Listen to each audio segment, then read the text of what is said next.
కూరగాయల వాడి దగ్గర పళ్ళవాడి దగ్గర బేరం వాడద్దు. మీకు ఓపుకుంటే ఏసీ హోటల్కి వెళ్ళి బేరం వాడండి. అక్కడ వద్దండి. కూరగాయలు అలా ముసలావిడ గతి లేక అమ్ముకుంటుంది. అది పట్టుకొస్తే 2 వంకాయలు ఎక్కువ ఇచ్చుకో సాగదీత. ఇక్కడ చచ్చిపోయింది. అందులో పుచ్చు వంకాయలు ఉంటాయమ్మా, సగం వంకాయలు పోతాయి. దాని నెత్తి మీద ఉన్నదో 10 కేజీలు, అందులో 3 కేజీలు పోతాయి. ఆ 7 కేజీల్లో దానికి వచ్చే సొమ్ము ఎంత? అది చెప్పిన రేటుకు పుచ్చుకోవాలి ముందు, అంతే. కూరగాయల దగ్గర పళ్ళ దుకాణం దగ్గర బేరం ఆకూడదు. అది తప్పదు.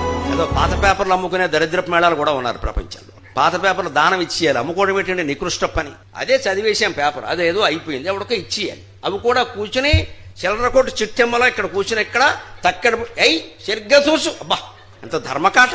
సుప్రీంకోర్టు జడ్జి పనికిరాడు ఇక్కడ. ఇంత చేస్తే వచ్చేది 30 రూపాయలు 40 రూపాయలు. ఏం చేసుకుంటావమ్మా? అదే వచ్చిన వాడిని పట్టుకెళ్ళిపోవాయి అంటే నీ కాళ్ళకు దండం పెట్టి పట్టుకెళ్ళిపోయి ఆ ఉన్న గూడు కూడా శుభ్రంగా తుడిచేస్తాడు. అది దానం. ఆ మాత్రం కూడా దానం వేయలేము. పాత బట్టలు దానం వేయలేము, పాత పేపర్లు దానం వేయలేము, పాత వస్తువులు కూడా అమ్మేయడమే. అది అమ్మేయాలా? అందులో ఏమొస్తుందమ్మా? ఇంకా విచిత్రమైన వార్త నేను మా శ్రీమతి ద్వారా విన్నాను. వీలైనంత తొందరగా మహిళలకి చెప్పేయడం మంచిదని చెప్పేస్తున్నా. జుట్టు రాలిపోతుంటే ఆవిడ వేలికి చుట్టి తెలిసిపోయింది, నేను చెప్పక్కలా. చుట్టు చెత్తపుట్లో ఎక్కడో వేస్తూను ఈ జుట్టు కూడా తీసుకుని స్టీల్ గిన్నెలు ఇస్తారట. అయ్యో బాబో, ఇది వేదం కంటే గొప్ప మాట అన్నాను నేను. నీకెలా తెలిసిందన్న? ఎవడో యూట్యూబ్లో పెట్టారండి. యూట్యూబ్లో ఇటువంటి దరిద్రపు విషయాలా? ఇది కూడా అమ్మేయాలా?